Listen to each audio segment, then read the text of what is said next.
Welcome back. દારૂ પીધેલા 15માંથી 10 યુવાનો પટેલ જ્ઞાતિના હોય છે તો સાયબર ઠગાઈના 50% કેસમાં પાટીદાર યુવાનોની સંડોવણી હોય તેવું સામે આવ્યું છે। આ ઘટના અંગે વાત કરી કે સુરતના મહિલા પીએસઆઈનું આ નિવેદન અત્યારે ચર્ચામાં છે। ગુજરાતના સૌથી મોટા અને પૈસાદાર ગણાતા પાટીદાર સમાજને અરીસો દેખાડવાનું કામ મહિલા પીએસઆઈએ કર્યું છે।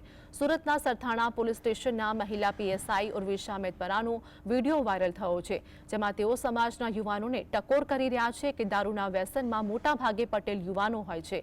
તે કહી રહ્યા છે કે દારૂ પીધેલા 15 પકડાયેલા યુવાનોમાંથી 10 પાટીદાર યુવાનો હોય છે। પીધેલા પકડાયા બાદ અમને છોડી દેવાની ભલામણ કરાય છે। આવા લોકો એકાદ દિવસ લોકઅપમાં રહેશે તો ભાન થશે। મહિલા પીએસઆઈ ઉર્વિશા મેદપરાએ વધુમાં કહ્યું કે સાયબરના જે કેસ આવે છે તેમાં પણ 50% પટેલ સમાજના યુવાનો હોય છે। તેમણે સમાજના યુવાનોને સલાહ આપી કે પૈસા છે તો સારી જગ્યાએ વાપરો। અત્યારના યુવાનો ખોટા માર્ગે જઈ રહ્યા છે। સમાજના યુવાઓની આ સ્થિતિ જોઈને ખૂબ જ દુઃખ થાય છે। એમાંથી 15 છોકરા લાવ્યા હોય, એમાંથી 10 છોકરા પટેલ સમાજના હોય છે। આ વસ્તુ વિચારવાની વાત છે।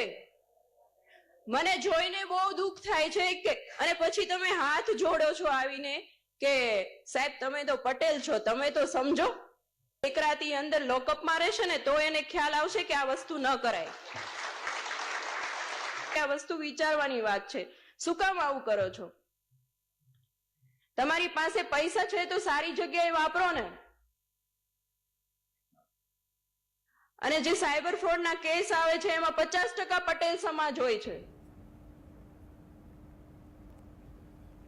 તો મહિલા પીએસઆઈના આ નિવેદનથી પાટીદાર સમાજમાં નવી ચર્ચા જગાવી છે। પાટીદાર અગ્રણી અલ્પેશ કથરિયાએ પણ પીએસઆઈના નિવેદનને સમર્થન આપ્યું છે, જેમાં તેમણે કહ્યું કે સમાજ આ બાબતે ગંભીર રીતે વિચારે તે જરૂરી છે।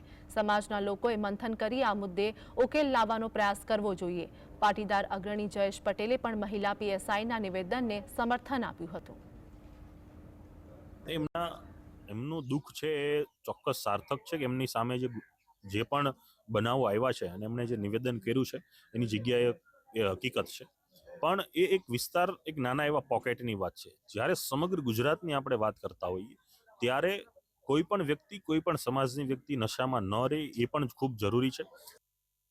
પરંતુ સાથોસાથ બેનની જે વાત છે એ વાત સાથે હું એ પણ બાબતથી સંમત છું કે આજના યુવાનો, ન માત્ર પાટીદાર સમાજ, તમામ સમાજના યુવાનો જે પ્રમાણે વ્યસનના રવાડે ચડી રહ્યા છે, જે પ્રમાણે અન્ય કુટેવો પણ એમાં વિસરતી જાય છે, આ કુટેવો હોય કે વ્યસન હોય, આ બધી બાબતોથી યુવાનોને દૂર રાખવા માટે પણ સમાજે એક પહેલ કરવી પડશે। સમાજના વડીલો હોય, સમાજના યુવા આગેવાનો હોય, આ તમામ આગેવાનોએ પણ આગળ આવવું પડશે અને યુવાનોએ પોતે પણ સમજવું પડશે કે આ વ્યસન જે છે એ ભવિષ્ય માટે ખૂબ ખતરનાક સાબિત થનારું બની રહેશે।